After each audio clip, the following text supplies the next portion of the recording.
کیا تم یہ خیال کرتے ہو کہ یوں ہی بہشت میں داخل ہو جاؤ گے اور ابھی تم کو پہلے لوگوں کی سی مشکلیں تو پیش آئی ہی نہیں؟ ان کو بڑی بڑی سختیاں اور تکلیفیں پہنچیں اور وہ صعوبتوں میں ہلا ہلا دیے گئے، یہاں تک کہ پیغمبر اور مومن لوگ جو ان کے ساتھ تھے سب پکار اٹھے کہ کب اللہ کی مدد آئے گی۔ دیکھو اللہ کی مدد عنقریب آیا چاہتی ہے۔ کیا تم نے یہ سمجھا تھا ام حسبتم ان تدخلوا الجنہ، کیا تم نے یہ سمجھا تھا کہ جنت میں داخلہ مل جائے گا، جنت میں داخل ہو جاؤ گے؟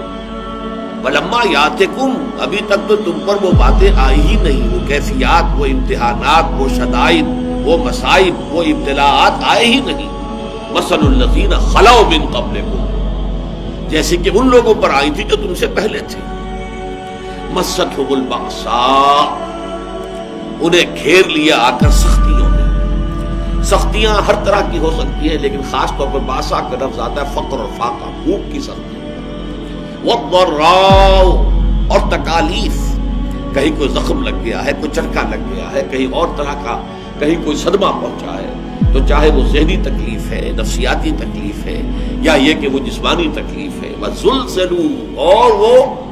ہلا مارے گئے، گویا کہ ان کو اچھی طریقے سے اللہ تعالیٰ نے آزمایا، جھنجھوڑ ڈالے گئے، زلزلوا، جھنجھوڑ ڈالا۔ حتیٰ یقول الرسول والذین آمنوا معہ، یہاں تک کہ کہہ اٹھتے تھے وقت کے رسول بھی اور ان کے وہ لوگ بھی جو ان کے ساتھ ایمان لائے تھے، متی نصر اللہ، اللہ کی مدد کب آئے گی؟ الا ان نصر اللہ قریب، تب انہیں یہ نوید سنائی جاتی تھی، نوید جاں فضا، یہ خوشخبری کہ اللہ کی مدد قریب۔ وہ دور وہ تھا جبکہ فزیکل پرسیکیوشن شدت اختیار کر گئی تھی، مارا جا رہا تھا، پیٹا جا رہا تھا، غلاموں کو خاص طور پر حضرت بلال پر جو بیت رہی تھی باپ کے علم میں ہے، حضرت خباب بن الارت کو دیکھتے ہوئے گاروں کے اوپر لٹا دیا گیا، حضرت یاسر، حضرت سمیہ رضی اللہ تعالیٰ عنہما کو جو شہید ہی کر دیا گیا شدید ترین ٹارچر کے بعد۔ تو یہ جو حالات تھے کہ جن سے اہل ایمان دو چار تھے اس وقت، تو کچھ لوگوں کے دلوں میں کوئی اضطراب پیدا ہو گیا، ارتعاش سا پیدا ہو گیا ان کے اعصاب میں، اور حضور کے پاس حاضر ہوئے۔ جو یہ بخاری شریف کی روایت ہے، اور اس کی راوی کون ہے؟ خباب بن الارت، جن کے ساتھ وہ واقعہ پیش آیا تھا کہ ننگی پیٹھ انہیں دہکتے ہوئے انگاروں پر لٹایا گیا تھا، کہ وہ پیٹھ کی کھال جلی اور اس کی چربی پگھلی تو اس سے وہ انگارے ٹھنڈے ہوئے۔ اس درجے جو ہے تعذیب، اس درجے ٹارچر سے جو شخص گزرا تھا، اس نے اگر آ کر کہا ہے، حدیث کے الفاظ یہ کہ حضور اس وقت خانہ کعبہ کی ایک دیوار کے سائے میں اپنی چادر کی ٹیک لگا کر آپ استراحت فرما رہے تھے، تو ہم حاضر ہوئے، ہم نے عرض کیا حضور اب تو یہ مصائب ناقابل برداشت ہوتے جا رہے ہیں، الا تدعو لنا، آپ ہماری دعا نہیں کرتے کہ اللہ تعالیٰ کی طرف سے نصرت آ جائے؟ تو حضور نے بھی کچھ اظہار ناراضگی فرمایا، آپ اٹھ کر بیٹھ گئے اور آپ نے کہا خدا کی قسم تم بہت جلدی مچا رہے ہو،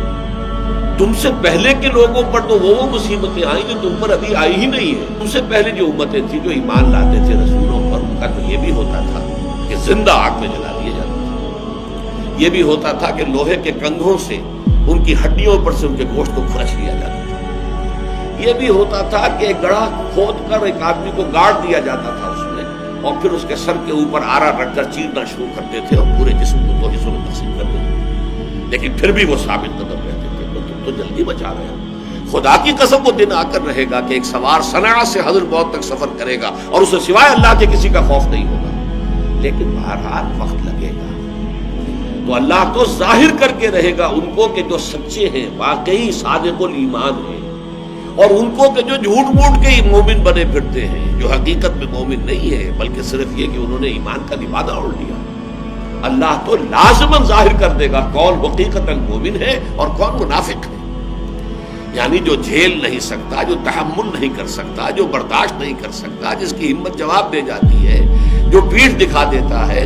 جو پسپائی اختیار کرنا شروع کر دیتا ہے، پھر وہ مومن نہیں ہے، وہ منافق ہے۔ اور انہیں آزمائشوں کے ذریعے ہی سے تو یہ بات کھلتی ہے کہ کون مومن ہے، کون منافق ہے، کون سچا ہے اپنے دعوی ایمان میں اور کون جھوٹ موٹ کا مدعی ایمان ہے۔ تو اگر یہ فتنے نہ ہوں، یہ آزمائشیں نہ ہوں، یہ تکالیف نہ ہوں، یہ مصیبتیں نہ ہوں، تو یہ دودھ کا دودھ، پانی کا پانی جدا کیسے ہوگا؟ یہ تو سب گڑبڑ رہے گی۔ یہ ہے اصل میں وہ مستقل مضمون اس قرآن حکیم کا کہ صاحب ایمان کے لیے لازمن ابتلا، امتحان، آزمائش، بلکہ اس کو نوٹ کر لیجئے، جس کا جتنا اونچا مقام ہوگا اتنی ہی بڑی آزمائشیں اس پر آئیں گی، اتنے ہی سختر امتحانات سے اس کو گزرنا ہوگا۔ جس کی سب سے بڑی مثال جو آئی ہے وہ حضرت ابراہیم علیہ السلام کی ذات مبارکہ ہے، کیسے کیسے امتحانات سے وہ گزرے ہیں۔ وَإِذِ ابْتَلَىٰ إِبْرَاهِيمَ رَبُّهُ بِكَلِمَاتٍ فَأَتَمَّهُنَّ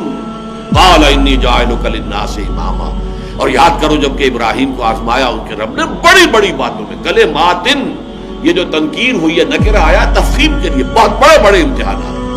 اکلوتا بیٹا 87 برس کی عمر میں دعائیں مانگ مانگ کر لیا، آخری امتحان یہ تھا اس بوڑھے کا، اس ضعیف کا، 87 برس کی عمر میں بیٹا ہوا ہے، اور اب 13 برس کا بیٹا ہو گیا ہے، وہ بوڑھا 100 برس کا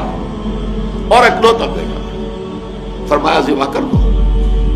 اور وہ ذبح کرنے کے لیے تیار ہو گیا۔ یا ابراہیم قد صدقت الرؤیا انا کذالک نجزی المحسنین، گویا کہ ممتحن جو ہے اس کی بس ہو گئی ہے، جس کا امتحان لیا جا رہا تھا وہ یہاں بھی پیچھے نہیں ہٹا، آخری جو ہے ممتحن کو کہنا پڑا ہے اے ابراہیم بس کرو، بس ہمارا امتحان پورا ہو۔ تو یہ امتحان اور آزمائش جو ہے یہ گویا کہ سنت اللہ ہے، یہ اللہ کا قانون ہے، اور اس میں جو جتنا اوپر جائے گا اتنے ہی سخت سے سختر امتحانات جو ہیں اس حساب کا پیش آئے گا۔ یہ گویا کہ اٹس دی رول، یہ قانون ہے۔